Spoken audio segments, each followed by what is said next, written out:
No, I was just going to keep talking about Steely Dan, so you might want to cut me off there. We can talk about it in the episode. Jeremy will really love editing it. Yeah. I get to frame how this all ends up.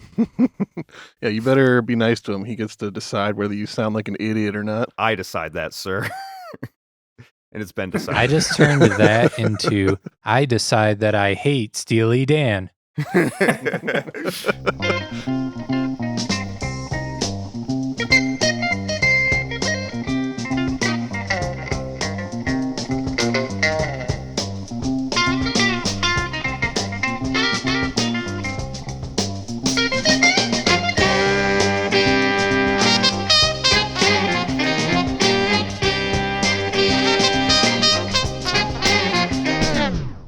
Welcome to I'd Buy That for $1, a podcast about inexpensive, common, and underappreciated records that are waiting to be rediscovered.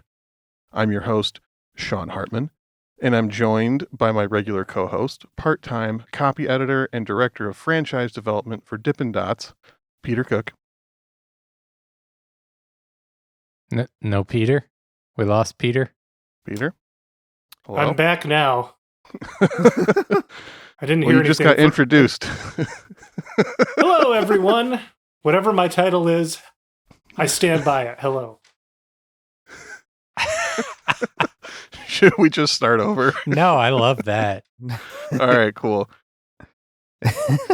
And we're also joined by Age of Empires 2 Pro Circuit strategy consultant and early game specialist, Jeremy Ruggles. It's all about the drush, baby.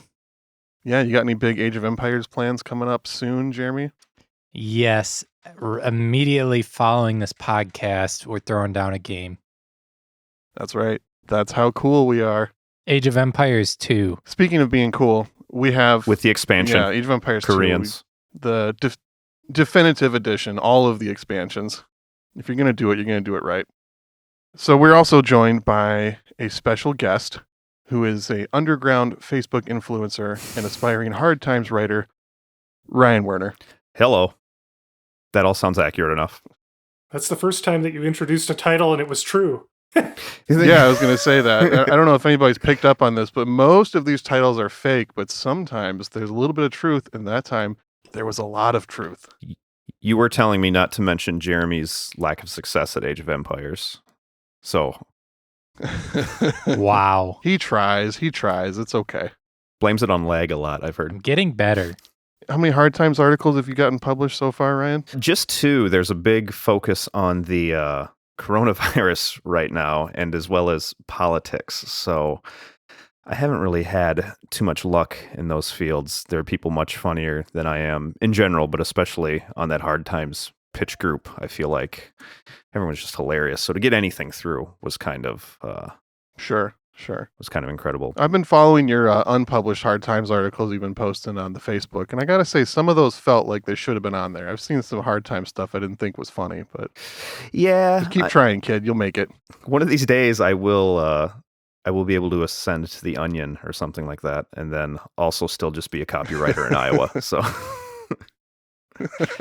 Yeah, I had Wait, can you tell us what one of your titles was? one that got accepted or one that did not get accepted. One of each. Your favorite, non-accepted, and one accepted.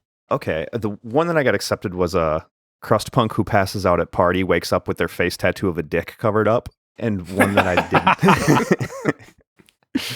And then, what's a good one that I didn't get? I'm looking over the list. Yeah, I've pitched probably close to 100, but just never had a ton get through. Oh, I always liked Meet Bryce, ambient music's bad boy. I like the J Maskus one that you had posted. I forget the full phrasing of I've it. got that here. One sec. Punk who casually recites J Maskus' life story knows essentially nothing about own father. Oof. Oh man, that one cuts deep. It's a bit harsh. That's a shout out for my buddy Ike there. The Harsh Times.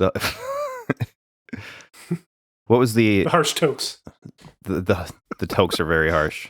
I was very upset that Tool fans' missionary trip helps over 400 Cambodian children understand the Fibonacci sequence was never accepted. I just don't know why that didn't make it. That seems like gold. I thought so. Can't all be zingers. Okay. I think everything is Okay, so Ryan, before we proceed with this episode, I'm going to need you to correctly rank all of these brothers bands. So you've got the Allman Brothers, the Blues Brothers, the Righteous Brothers, and the Doobie Brothers. Okay. We had the Almonds, the Richies, the Blues. I would say Almonds, Doobies, Righteous Brothers, Blues Brothers. That's incorrect on a couple levels, but okay, that's fine. Best to worst. That was the best to worst ranking. Is that what we were supposed to do? Yeah. Yeah. All right, Peter and Jeremy, you want to take a crack at this before we keep going? Didn't we do this on the Huey Lewis episode? No, we did it on the trip there. Yeah, we were talking about it during setup, but there was no recorded evidence of the correct answer to this question. Oh. I mean, the answer is Blues, Righteous, Doobies. The Almonds don't rank at all. And the Allman Brothers just don't exist anymore. No, they're not on my list. Okay, interesting take. Peter, you want to take a crack at it?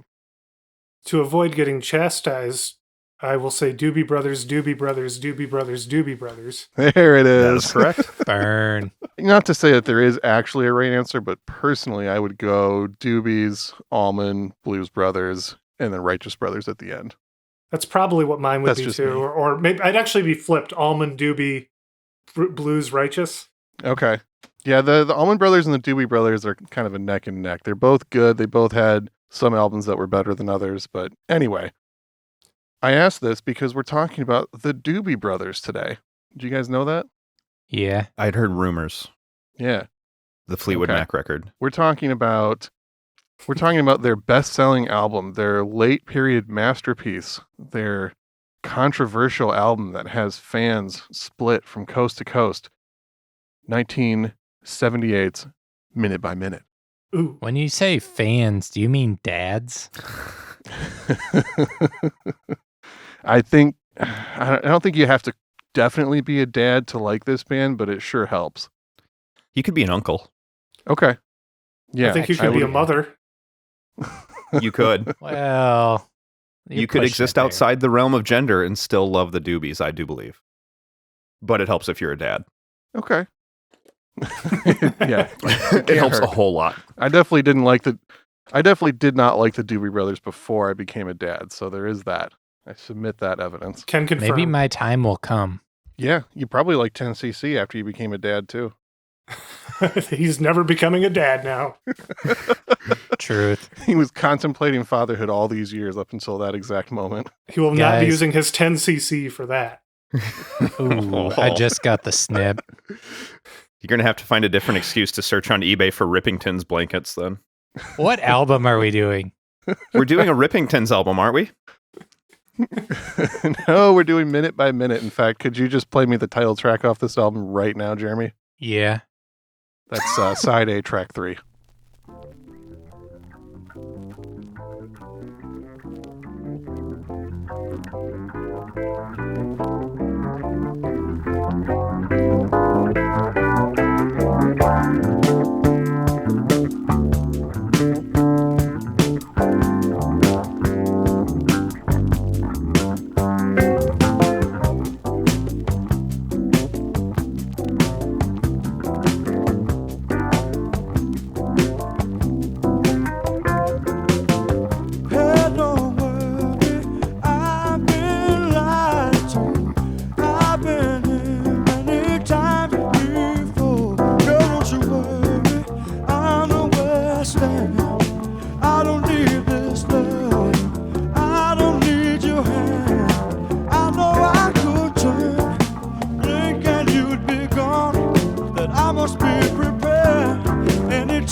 Now, wait a gosh darn minute. That did not sound like a biker rock band. Oh, it sure did not. There's a lot of heavily divided opinions surrounding this record and this lineup, this phase in the Doobie Brothers' existence. I posted a picture of this album a few weeks ago on the I'd Buy That for $1 Facebook group, expressing my love for this record and how I think it's one of the best blue-eyed soul albums of the 70s. Turns out a lot of people agree with me, and a lot of people strongly disagree with me. So one of the things I wanted to kind of explore On the internet? on this episode. Yeah, really? Seems odd. Most of the time when I post a record, it's like one or two people are like, yep, cool record, and no one else participates. But this time it was like 15, 20 comments of like, oh, that record sucks. It was better before. Or like, nope, this is the best one. And just lots of opinions surrounding this album, and specifically this lead singer, Michael McDonald. Which leads me to one other quick question. What do the bands Van Halen, the Doobie Brothers, and AC/DC have in common? They were produced by Ted Templeman. I don't think AC/DC was. Van Halen and the Doobie Brothers both were. Is that? Wow. I'm going to say that they got most famous with fake singers.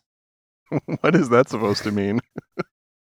Like the real singer who started the band wasn't in the band when they got famous. That's close to the truth, Ryan. Would you like to weigh in? I mean, are we talking about real Van Halen or the David Lee Roth Van Halen? Just Van Halen, whatever. Two distinct phases of singers. I mean, all variations of it are pretty unimportant to me, so. That's it. Actually, Sean loves Gary Cherone. That record's not as bad as you think it is. It's much worse. Van Halen 3? Yes. It's worse. I watched the Todd in the Shadows train records of that one. Oh, Todd in the Shadows is great. Yeah, I've been watching all of his videos. So the answer Is the Young Brothers? the answer is all three of them somehow navigated maintaining a large level of success while completely changing their lead singer. Yeah. Yeah. Definitely. I mean, there's obviously a lot of arguments as to like which singer was better in each band, but all three of them made a lot of money with both of their different lead singers. Yeah. Cool. And AC/DC, I can hardly tell the difference. I know the diehards would say differently, that Bon Scott's much better, but yeah, that was part of the thing with AC/DC was like, holy crap, how did they find a singer that sounds exactly like the original guy, which was not really the case with the Doobie Brothers or Van Halen as much. And then how did Cinderella find a But, guy that sounds just like Bon Scott and Brian Jones? awesome. So I'm kind of curious what each co-host of this podcast relationship is with this band. Like, did you grow up listening to them? Do you have this record? Do you like this band, etc., etc.? Why don't we start with Ryan? I mean, I grew up with the Doobie Brothers in the same way that any like dirtball from a small town in the Midwest grows up with the Doobie Brothers. You grow up with slightly polluted air and fast food and the Doobie Brothers. Like that's just kind of part of it. So I don't know if I have this record. I might. It's one of those things where you go and buy a stack of dollar records and you might have it, but I've probably listened to it digitally more than anything, or maybe like on an old BMG CD that my neighbor had. But yeah, it feels like, I think part of the reason this record is so good too is it sounds like these songs have been around forever, even though something like Open Your Eyes on the second side wasn't a hit. It feels like it could have been. It feels like I've heard it a million times, even if I know I haven't. Yeah, I don't know. Yeah, I would agree with that. It definitely feels like the perfect pop record of its day. Like it makes sense why this was so huge. Jeremy, what's your relationship? More or less the same. Growing up with classic rock radio that my parents listened to, I would say when you ask that brothers question, it's kind of funny to me because all of those classic rock bands with brothers in their names kind of like mush in my mind as to like one mediocre classic rock band. Yeah, totally. You were like, you got to listen to this album, Jeremy. This is way different than, the Doobie Brothers you think you know. And It is different, but it's just Steely Dan. Yeah, we'll be definitely touching on a lot more Steely Dan references throughout this episode, I'm sure. There's a super strong connection between Steely Dan and the Doobie Brothers. But Peter, you want to tell us about your personal journeys with the Doobies? I didn't really know their music as a teenager, although one of their first songs that I recall hearing was It Keeps You Running, because it was on the Forrest Gump soundtrack, which was one of my eye-opening experiences with a lot of music from the 60s and 70s when I was 14 years old. And then when I started getting into classic rock radio a few years later, and I knew the name the Doobie Brothers, which sounded kind of cool to me, but then I heard all their songs, and it didn't sound anything like It Keeps You Running, which is a Michael McDonald sang song, correct? I believe so, yeah. This band doesn't sound anything like that band from the Forrest Gump soundtrack, like listen to the music and songs like that. So when you were first posing your question about the Doobie Brothers, I automatically think of the more classic rock radio version of the band. And then you reminded me of, this is when we were talking about it on our way to Chicago, you reminded me of What a Fool Believes. And I remember, oh yeah, there was a band called Self that did a cover of that song using all toy instruments. And I used to love to play that on Wider when we were Wider DJs and piss off the veteran DJs. This is a very faithful cover. And Bat Guano got pissed at me. That was pretty funny. And probably not the only time. Probably not the only time, you're correct. And shout out to Bat Guano. What's up, Bat Guano? But I've never really delved into their albums. I've never really, and so it was cool to listen to more of them. I don't think I'd ever listened to one front to back. So how'd you feel about Minute to Minute with your recent exposure? I'm currently divided. And I think it's culturally. I think it's great. It's fun music.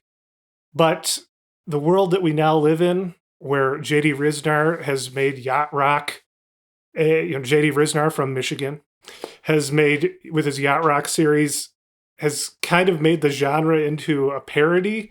I almost am partially feeling like I'm listening to comedy music when I listen to them. And the other part of me is having a lot of fun. Yeah, totally. Well, I think in a lot of ways that encapsulates a lot of the varied opinions about this band and this record. My personal experience with it is, I think when I first started buying records, I think I got a box of dollar records from like a friend's dad or something and kept a few and kept a bunch because I was like, oh, these are like classic rock records that you're supposed to have. I think there was one or two Doobie Brothers records in there, like The Captain and Me. And as I gradually started actually listening to these records and deciding if I liked them or not, the Doobie Brothers were a pretty early, like, nah, this is not my thing. And I pretty much just passed them off for the next 10 years, knew a couple of the hits, obviously, probably more of the earlier hits, listen to the music, Jesus is just all right, etc. And kind of just associated, like Jeremy, with just a general, like, this is a classic rock radio band that's not offensive, but it's just super not my thing, and I have no reason to ever put one of their records on again. The turning point for me with this was the Thundercat record that came out a few years ago, where the first single off of it was a track that features Michael McDonald and Kenny Loggins both doing verses on it. And that track is awesome. Yes. And I was like, man, like, okay, if Thundercat thinks these guys are cool and they both just slayed on this song, maybe I need to take a second look at some of this stuff. And then I was DJing with a friend of mine, Trevor Coleman, DJ Caribbean Health, and he put on one of the MF Doom instrumental albums, and the track was Mandrake, which is basically just a loop of the intro to the song What a Fool Believes off this record. I was like, man, this is so good. Like, what are they sampling? It's like, oh, it's the Doobie Brothers. I was like, okay. All right, Thundercat and MF Doom are repping the Doobie Brothers. I definitely need to take a second look. And I probably like the next day at the record store put on this copy of Minute by Minute and was like, okay, this record slaps. I need to figure out what's going on with the Doobie Brothers. Listen to the early stuff again. Didn't really like it. And then started reading up on how they made this huge transition in about 1975, where they switched lead singers and completely changed up their style of music. And I've been a fan of the late period ever since. Before we talk anymore, how about we play another track I'm into it. about What a Fool Believes, the one that was just mentioned. Oh, yeah. Side A, The track hit. 2, Jeremy. The big hit. Swinging the hits.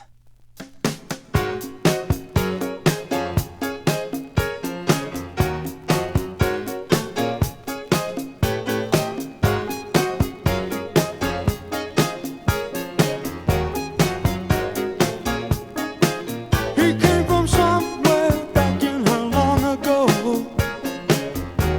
The sentimental fool don't see, trying hard to recreate what had yet to be created. Once in her life, she musters a smile for his nostalgic tale. Never coming near what he wanted to say, only to realize it never really was. She had a place in his life. He never made her think twice. As she rises to her apology, anybody else would surely know. He's watching her go. What a fool believes he sees. The wise man has the power to reason away what seems to be is always better than nothing,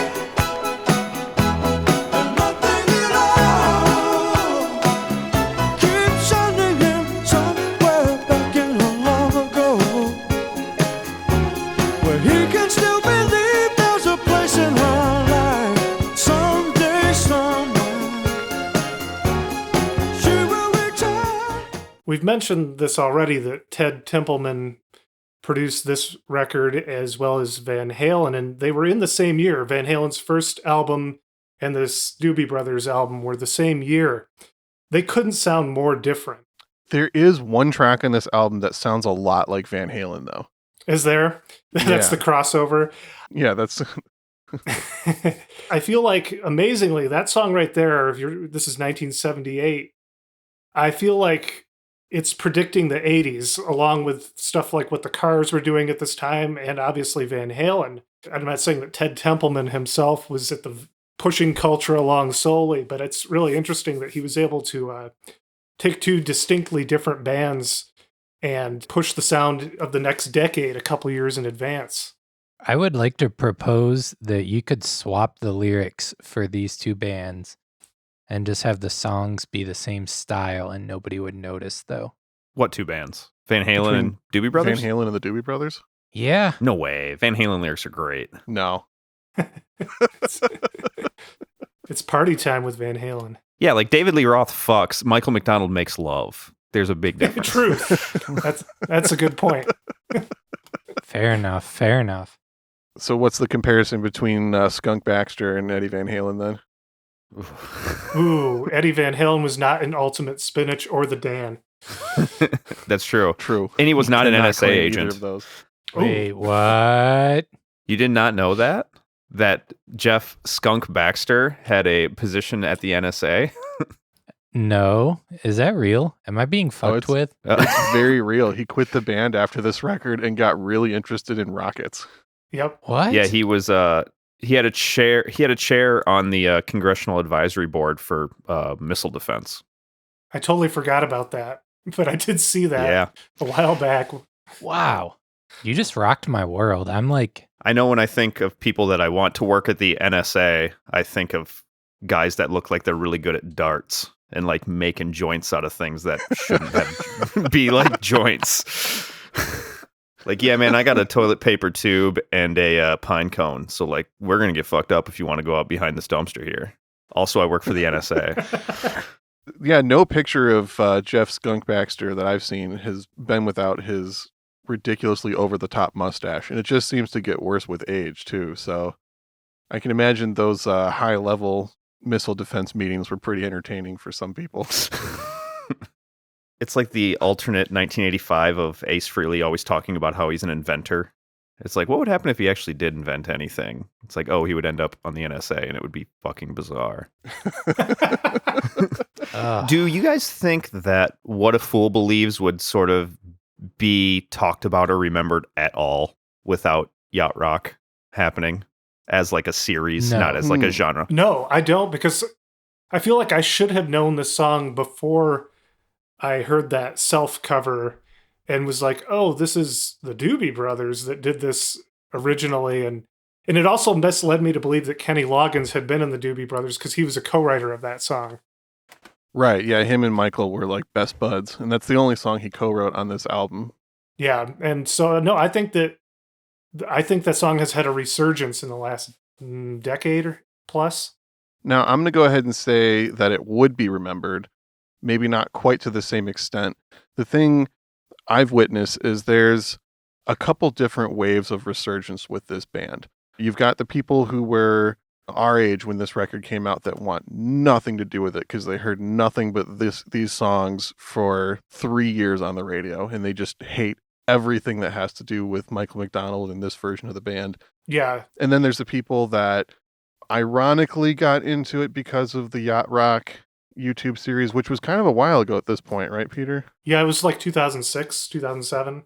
Sure. Holy shit. And then I'm seeing this wave of musicians and influencers who are kind of reevaluating a lot of this yacht rock stuff strictly on the musicality of it and recognizing like, yeah, there's a little bit of cheese and a lot of hype and baggage with it, but a lot of this music was really good and made by some of the best musicians in the world at this time.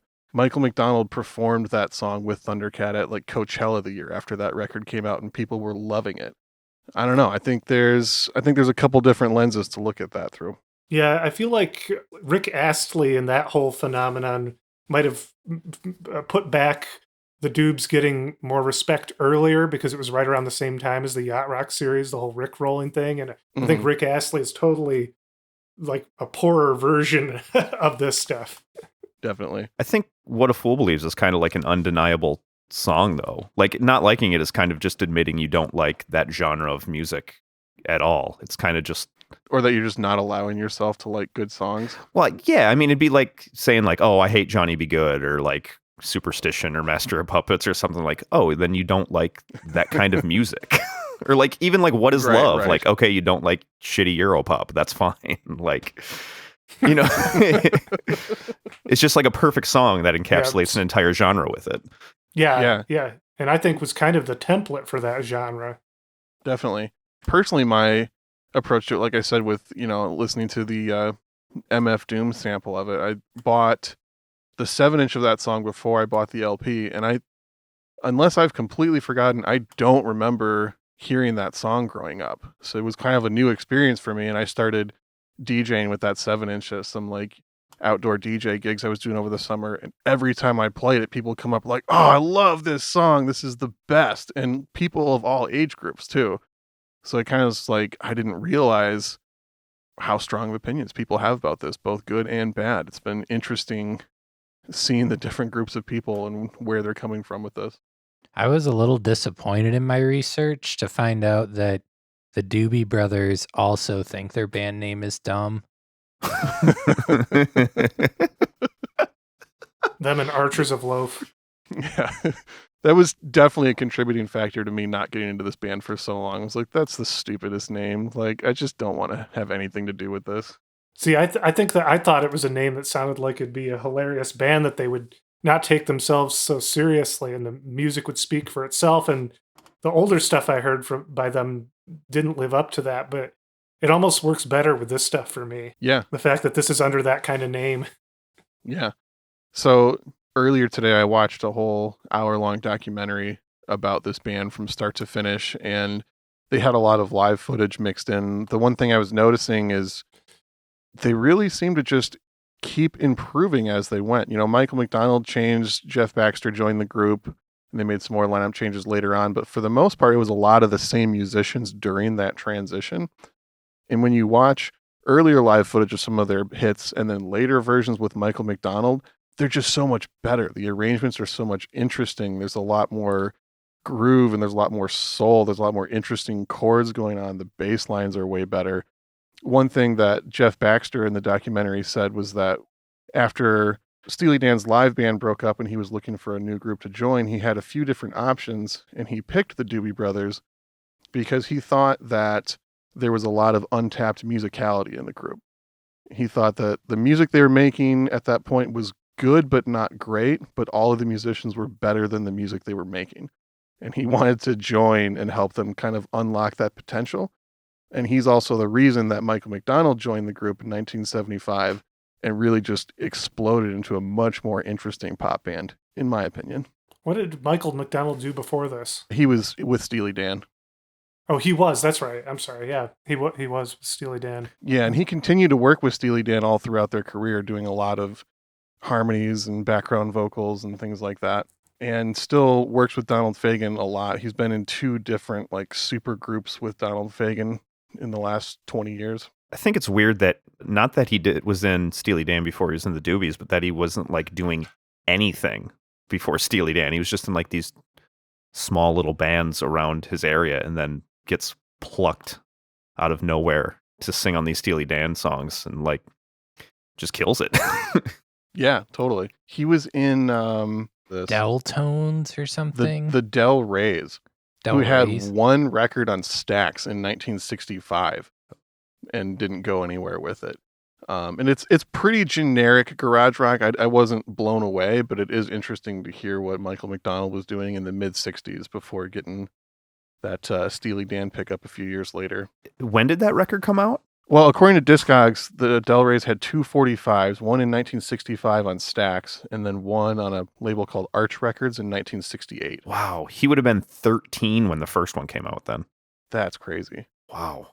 Now, it doesn't say like which members are on which records, so I'm going to go ahead and say it's possible he wasn't in the band on the first record, but he's listed as a member of the group, so I think he was on both of them. That's weird. And he does look super young in the pictures. That means he would have been like 25 when they were 25, 26 when they were recording minute by minute. Yeah. Yeah, that's wild. Wow.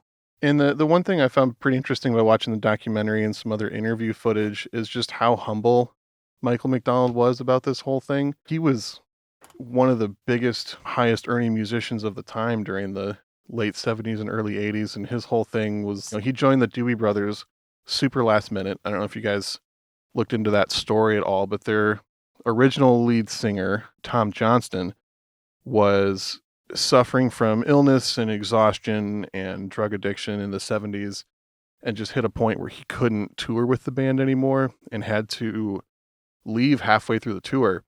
And instead of canceling the tour, they decided to have their guitarist, Patrick Simmons, take over lead vocals and then just add a keyboardist to help with the vocal harmonies.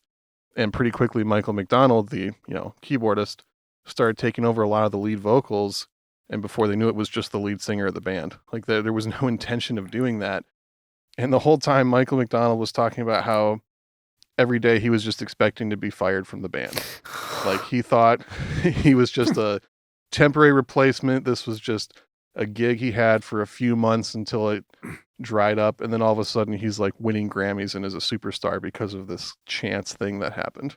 Yeah, it's cool that they were allowed him to fill that position. You take a band like the Byrds, who hired Graham Parsons to be kind of another member, and then during the recording of Sweetheart of the Rodeo, he started to take over all the lead vocals to the point that Roger McGuinn ended up recording over several of his songs because they were like, wait, hold on, this guy's taking over the band. We can't have that. That's why Graham Parsons is only on one Byrds album. It's cool. I mean, I think this was the right move for the Doobs. Yeah, absolutely. And it seemed like they were kind of a little bit typecast throughout their career leading up to this. When they were a small band gigging around Northern California, they kind of accidentally developed a strong following with a lot of local biker gangs. And had that aesthetic going for them. Their first record, they're wearing like leather and they've got long hair and they look like kind of a tough band. The songs are a little more rock oriented. And they kept that image for a while until they kind of accidentally had some hits with some songs that had some more interesting arrangements and acoustic tracks on it.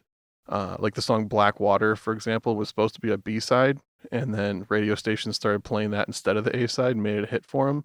And they kind of recognized that as one of the major turning points in their career where they were allowed to write more interesting music because they were all influenced by a lot of folk and soul and jazz songs that they felt like they couldn't put into their band previous to that because they thought it would alienate their fans.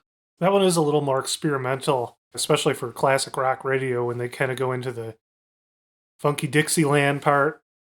Yeah, the like weird vocal breakdown and everything. Yeah.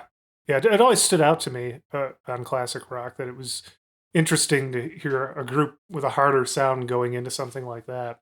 Another piece of interesting early band trivia that you might like, Peter. They formed in 1970 when drummer John Hartman decided that he really wanted to meet the members of Moby Grape and hopefully start a new band with some of them as Moby Grape was falling apart. So he traveled to California and met Skip Spence. And Skip Spence is the one who introduced the drummer to the singer Tom Johnston and then was in a band with them for a while. They wow. Yeah, they were initially called PUD, P-U-D. We're just like, why didn't they take off? They were just like a local band playing around San Jose as a trio with Skip Spence. They were a bunch of jerk offs. That's yeah. Well, I have to. 1970, Skip Spence had already kind of had his falling apart. Had left Moby Grape and been institutionalized, and then recorded Ore. And he was probably drifting around. So I think that he might have had a little bit of stigma attached to his name as far as working with him at that point. Sure. He was described as being an occasional member of the band, which I imagine is more due to his flakiness than them not wanting to work with him. Yeah, he was very flaky and flighty. That's why he got kicked out of Jefferson Airplane, because he'd rather go to Mexico with a couple girls than show up for a gig. Sure. So yeah, mostly because of the flakiness of Skip Spence, they quickly added guitarist and singer Patrick Simmons and bassist Dave Schrogen and started gigging around Northern California doing some smaller tours. And around this time, a friend of theirs named Keith Dino Rosen said to them, "Why don't you guys call yourself the Doobie Brothers? Because you're always smoking pot." Oh, wow. No way. It's a pot reference? I take back thinking they have a cool name.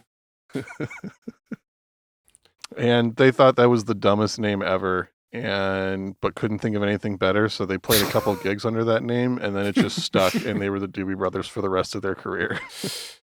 Ooh, be careful what you go by. You may get stuck with it.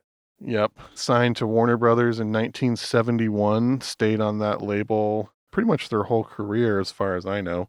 Their first album did not sell very well, the one I mentioned with the self-titled album where they're kind of trying to appeal to the biker crowd. And then they dropped their second record, Toulouse Street, on 1972, and that sold a few million copies, and their career just took off from there.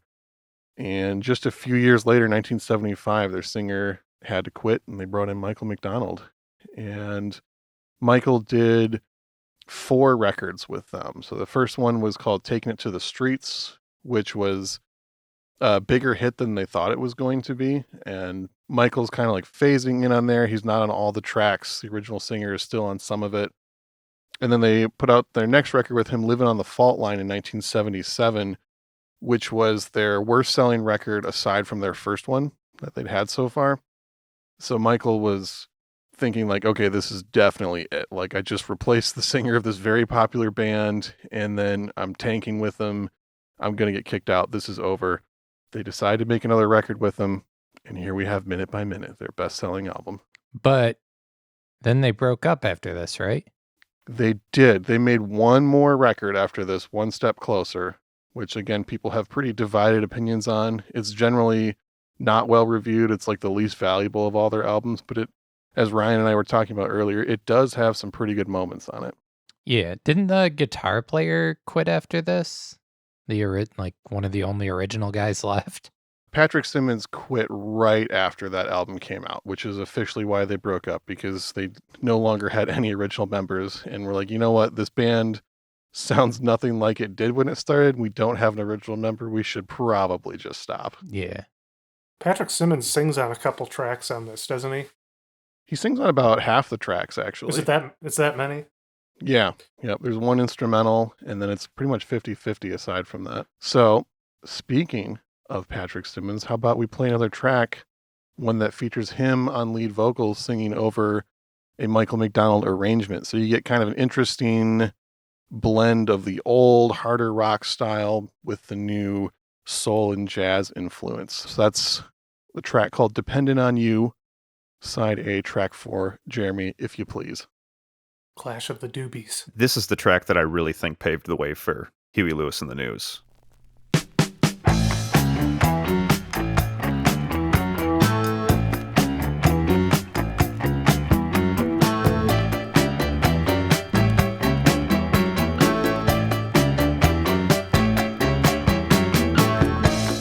When I was so low, you were there to lift me up. But one thing that I know for sure, baby, you're gonna win life's loving cup. Darling, you're always there at my rescue. Depending on you. Darling, you're always there by my side. You're always there by my side. Darling, you're always there at my rescue. Yeah, yeah, yeah.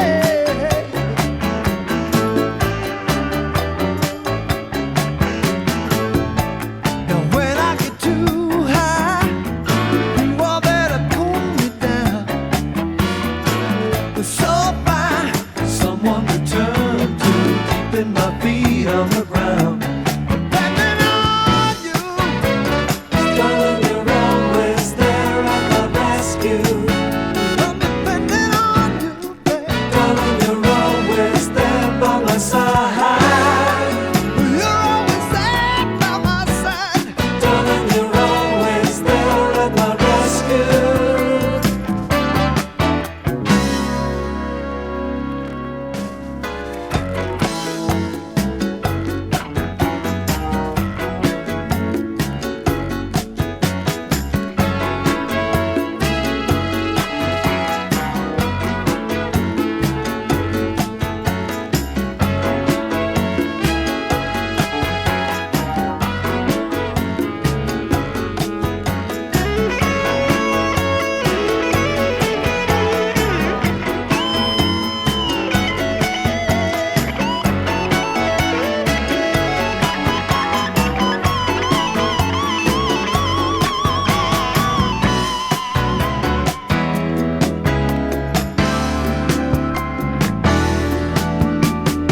I just keep you someone to turn to, keeping my feet on the ground. So fine, I just. Now that's a guitar solo right there. I don't know if you boys agree with me on that. Hard to Did argue. you hear my woo? Some Mahavishnu shit is what I think Ryan commented. That's exactly what I said. He's even got that like ice picky fusion tone. Like, oh yeah. I love it. And it's great. It's tasty, it's interesting, and it's not too long. Fits the song. Ugh, it's so good. He takes his 8 bars and gets the hell out of there. Yeah, exactly. I did appreciate that. That was the only part you liked, Jeremy, was the shortness of the solo. It was more tasteful than it could have been. What praise you give. It could have been garbage, but it was. He's no Larry okay. Carlton, I will admit. Sean, were you commenting that the vocal there was a little David Lee Rothish? It was pretty much the exact halfway point between Donald Fagen and David Lee Roth, I would say. I got a big Fagan vibe off that too. Like, Simmons, what are you doing? Oh, for sure. Yeah. I would say most of the tracks where he's singing on this album, you get kind of that weird cross between Van Halen and Steely Dan. That's interesting mashup. You might not even think of it that way, but once you listen to it with that image in mind, you can't get it out of your head. As long as it's the real Van Halen and not the Sammy Hagar, Van Hagar. Agreed. Yeah. We all love Sharon. We can agree on that. Oh yeah. If there's We're all one on the thing same- we can agree on. Sean, did you read the Rolling Stone article from the 70s? I did not. Would you care to enlighten Did you us a read that little bit? one article in Rolling Stone from the 70s, Sean? It's something like the Doobie Brothers, an unsung story of rock and roll or something. One of the interesting little tidbits from it, though, the back cover, I don't know if, do you have your copy in front of you? I sure do. All of you? Everybody have their copies? I have nothing in front of me. I didn't even notice at first that in the back cover that they're floating, and they were talking about the photo shoot of this where like 14 or 15 times they were taken up in a jet and just nose diving for like 30 seconds to create Whoa. weightlessness, and then taking these pictures of them, in a 0G free fall. And they were using it as this metaphor of, by the end of it, they were all feeling sick and exhausted. And it was just this ridiculous spectacle to try and capture this moment. Are you saying this is how you felt? Is this a metaphor for how you felt after listening to this album, Jeremy? No, but it is like how they felt making these albums and touring 200 shows. And from the article, the band members that had quit already made it very clear they quit because it wasn't what they wanted to be doing. It was like a business. It was tight schedules. It was doing the same things over and over and over until they hated it. Yeah, I just liked that a little metaphor of them like nosediving in a plane over and over and over until they were sick. I wonder if the front cover photo was taken after all the nosedives, because in that context, they do look a little sweaty and a little sick now. Yeah. That's called 1978, Sean. Yeah. If you Again, I wasn't there, so I just don't know. take it from me, kid. If you go to Tom Johnston's Wikipedia page, it talks about, it really dances around why he left. And what I could deduce is that it was like stomach ulcers and just too much like partying on the road and just exhaustion, like you said. But there are the words road touring lifestyle on his Wikipedia. And if you click it, it takes you to a page called The Social Effects of Rock Music. It just kind of explains how rock and roll makes you tired and worship Satan. Oh, no. There's also a full paragraph on Johnson's Wikipedia page of him explaining that it doesn't use his pinky finger when he plays guitar leads. And if you want to go fast, you should pick up and down instead of just down. He doesn't like punk, I take it. He's got all the hot tips. Yeah, I don't understand why that's on there. It's so detailed, as if, I don't know, he wrote it himself. He's a pedant. He's quite the pedant. A bit of a pedant. Yep. The documentary I watched came out in 1989, and a lot of the footage with him, he seemed to be choosing his words very carefully on what he talked about in regards to his hardships with the band. And yeah, he kind of brushed over his reasons, just like, I had a bit of a drug problem and I was just exhausted. And he also talked more about how he characterizes himself more as an introvert and just needs time at his house, like a home base kind of thing, and just the years of not having that, being with this band all the time, plus the drugs and everything else, just was completely destroying him. Both him and their producer and manager kind of agreed that he was just going to kill himself if he kept being in the band, and that it was in his best interest to leave, which is also why he didn't make a hard exit from the group. He kind of phased out over a few years and then has been a part of a lot of the reunion tours and albums and stuff since then. So they still maintained a really good relationship with a lot of these people. It was just like a reality that he couldn't overcome. I feel like that's the story with a lot of bands by the late 70s. I don't know if the excess of that decade and just rigorous touring seemed to have fried a lot of bands. Orson remembers. We seem to have developed a bit of a knack for talking about records right as they're about to get hyped more by the general media, and this is a prime example of that. The band officially reunited in 2019, featuring both Michael McDonald and Tom Johnston, and have been doing shows again, and are being inducted into the Rock and Roll Hall of Fame this year. Wow. And also, producer Ted Templeman just published a new book about his career in music, featuring obviously a lot about the Doobie Brothers and Van Halen. I texted our buddy Isaac Turner. As did I. Turner. Not to be confused with, Ike Turner, the very famous one. For our listeners, we have Kalamazoo Ike Turner by way of North Dakota. And he was actually reading that book when I texted him about being surprised that Van Halen and the first Van Halen album and this Doobie Brothers album were produced by the same guy in the same year. And he said, I'm reading his book right now.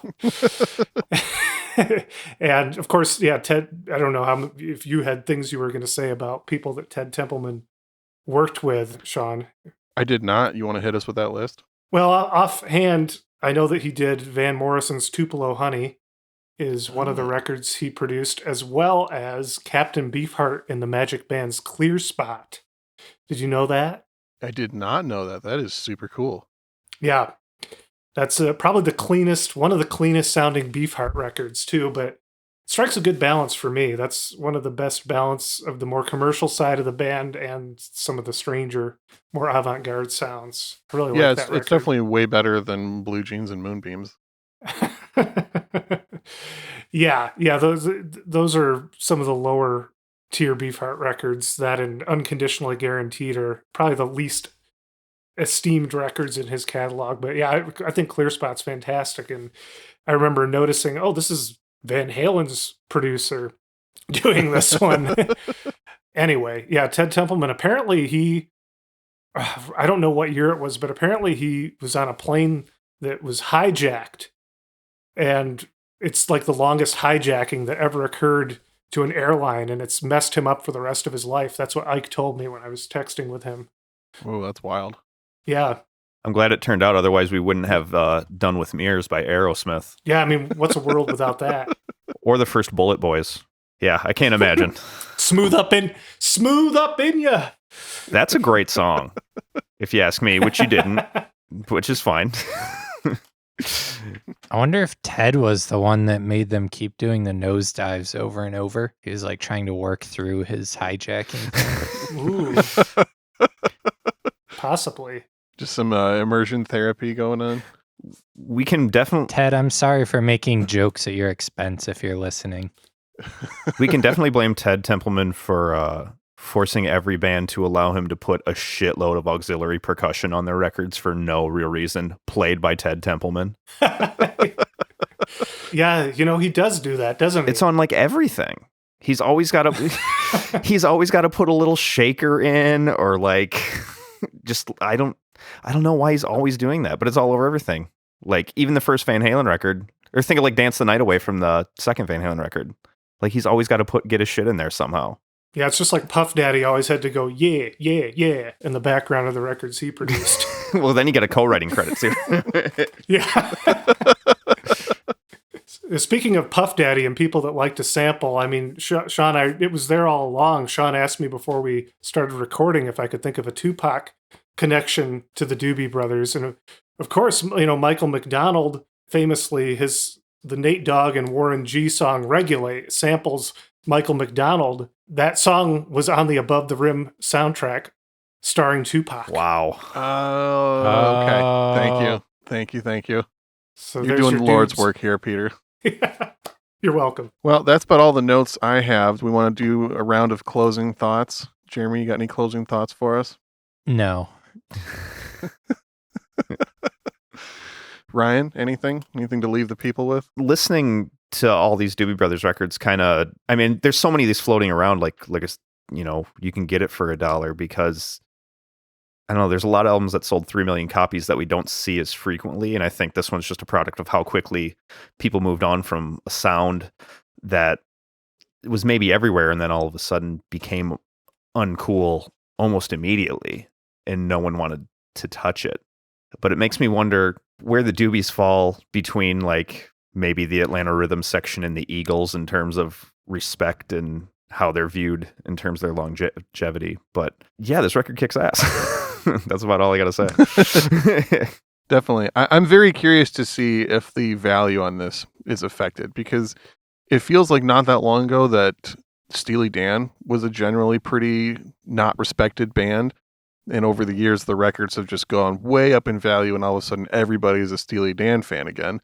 And I think if people actually put this record on and be like, oh, this is basically just like more Steely Dan, and I love this too. You know, is this going to be a $15 record sometime soon?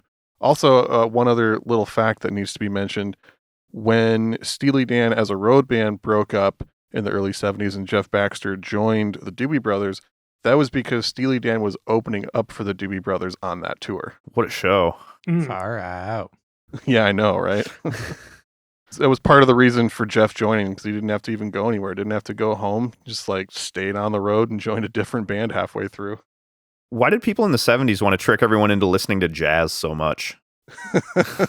Like they had to sneak it in. Cocaine. They had a lot of cocaine to sell. Okay, man. I got an 8-ball and a pristine copy of Asia right here. We're going to be good friends then. Do you think that like a certain percentage of the hate for this band has to do with this guy coming in and taking away their beloved leather-clad hard rock and adding a lot of black music influences to it? I wouldn't put it past biker culture to reject that sort of thing. Yeah.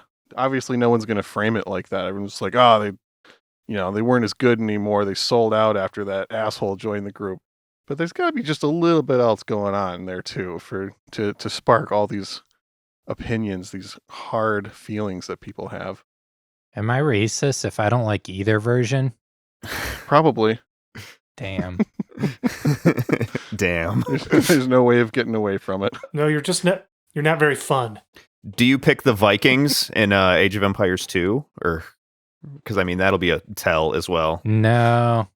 I'm a Slavs guy. Oh, that's worse. Hate to break it to you, guy, but so my final thought for this episode is just to encourage people to listen to records with ears unclouded by hate. Maybe there's good songs in there that you just weren't allowing yourself to like previous to this. Give it a shot. We've lately been talking about, at the end, similar records or artists. One that I've never really explored deeply, but I like a couple songs that get played that might be kind of similar to this is the Climax Blues Band. I know they have that song, I Couldn't Get It Right. I don't even know if that's the title, but I love that song. Any opinions or knowledge on the Climax Blues Band?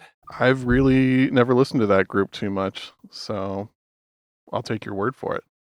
I don't know. I feel like our buddy Daniel Gast brought them up to me when we were all working at the record store. And I don't know if he had really dove in deep either, if there were just a couple songs of his. But Ryan mentioned another one, not the Average White. The Atlanta Rhythm Section. Atlanta Rhythm Section. I feel like I at least know one or two songs by them, but offhand I can't place what they are. Champagne Jam. Oh, okay. Another group that's a little bit similar is the Marshall Tucker Band. Has a lot of surprisingly good music going on. It's a little bit similar to this kind of clashing world that the Doobie Brothers were working in.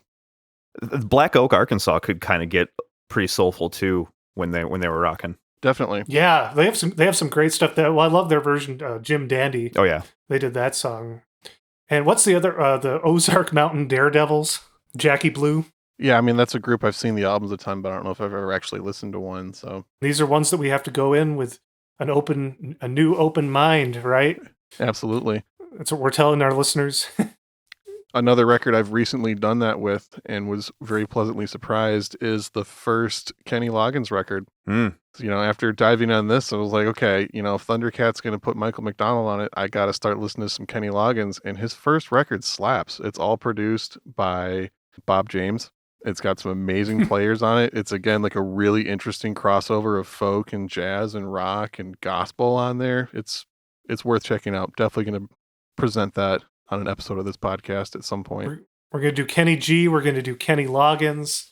The first Yep. albums by both the Kennys. We're going super deep. Get ready. Buckle up. Thanks for joining us, Ryan. Thanks for having me. Yeah. Thank you, Ryan. Is there anything you're Absolutely. doing you want the people to know about? You know, I'm trying to live. I'm trying to laugh. Trying to love, mostly. Been Are there any websites in which you do this on that people might want to visit? Pornhub.net. Not .com. Yeah, if I get enough hits on .net, I can get onto .com here. But I have a band camp where I make music of varying degrees of enjoyability. It is ryanwerner.bandcamp.com. I wrote and recorded an album every month last year and over, I don't know, probably several different genres. Damn, you're like Viper. I'm like I'm like shitty Bob Bucko. Hey, that sounds Aren't we good all, to me. though? Aren't we all?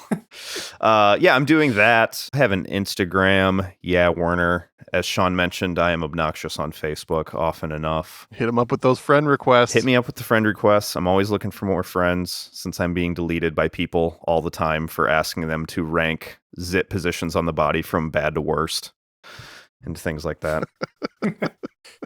Oh, man. Well, that should have been what we asked at the top, not about the brothers bands. You should ask about the brothers bands. I think that'll go over well on the internet. I'll ask right now. Are you typing it in right now? No. Well, I mean, History is being made. history's being made. I was, I but was being sarcastic. then I looked The up. kids won't like that. I was, but then I remembered I opened a tab to see what the Slavs' specialties were because, Oh, they get a farming bonus and they're good at trash units. yeah, the technology's huge too. That's a good tree there. Yeah. Yeah. Tight. So, Ryan, are you going to join us in this Age of Empires 2 game that's about to go down in 15 minutes? I would absolutely love that, but I have a Mac, so I cannot. Oh, all right. Well, call us when you get your shit together, okay? I'll figure it out. All right, cool. Figured it out. All right. Well, this has been another just wonderful, outstanding episode of I'd Buy That for $1. I'm your host, Sean Hartman. I'm Jeremy Ruggles. Okay, talk to you later, Peter. I'm Peter Cook. I was going to say that what are we going to go out on? I was going to go out on the last track on the album, How Do the Fools Survive? A question for the ages. They have a obsession with fools on this album. Yeah, it's tied to their inferiority complex. It's like Kiss in the 80s kept writing songs about fire. I'll have to take your word for it on that. You're not going to do Animalize on this podcast? I think I bought Asylum for $1. I'm not.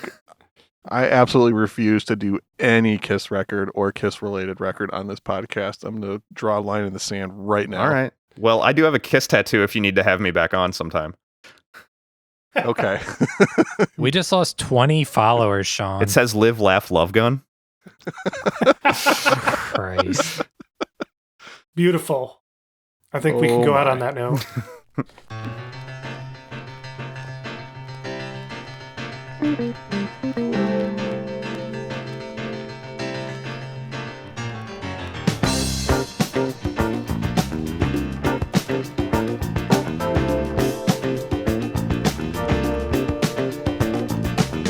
Oh, I had down this lie. That concludes yet another installment of I'd Buy That for $1. If you'd like to help us out, you can always write us a review on whatever podcast platform you use to listen to this program. Please do that. Give us some kind words. It really helps give us more exposure. Thanks again, and keep listening to us. Keep rocking them doobs. Keep smoking them doobs. If it's legal where you live.